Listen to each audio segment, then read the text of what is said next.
So can you tell me, is this something that people can vote on, and then the Supreme Court can all of a sudden be like, nope, we're ruling this out. What rule does the state Supreme Court hold in all this? Seth, great question. And this is something that happens in states all the time. Is like a party, whether it's right or left, they'll sue, particularly in an area they know the circuit court judge will side with them.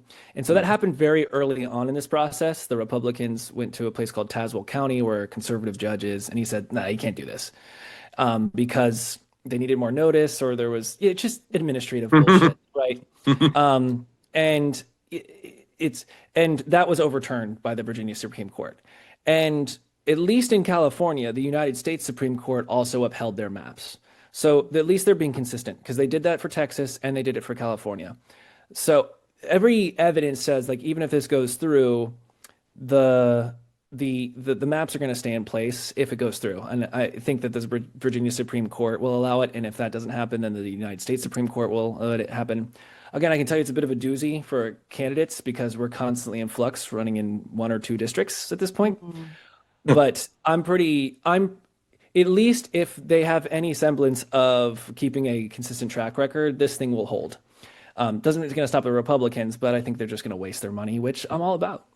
Do Yeah. it. It's true. We love that. And one other thing I want to say about that, and I'm just glad that that's the case, and the voice of the people are going to be heard on this, is because it is the voice of the people. People in Texas didn't get to vote on this. Missouri didn't Exactly. get to vote on this.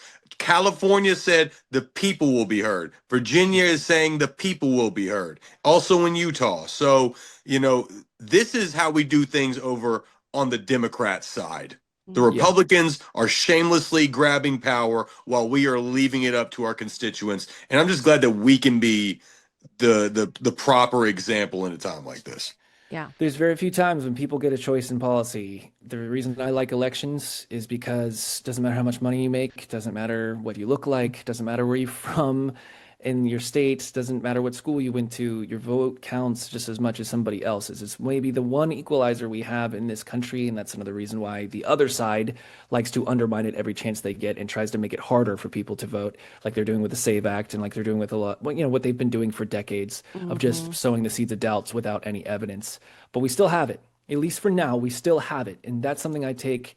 Voting to me is an obligation, but it's also an exercise of what it means to be an American and to believe in equality and dignity in this country. And so if we were going to change the maps, it had to be at the choice of the people. And so I'm glad we did that. I'm glad we went through that route.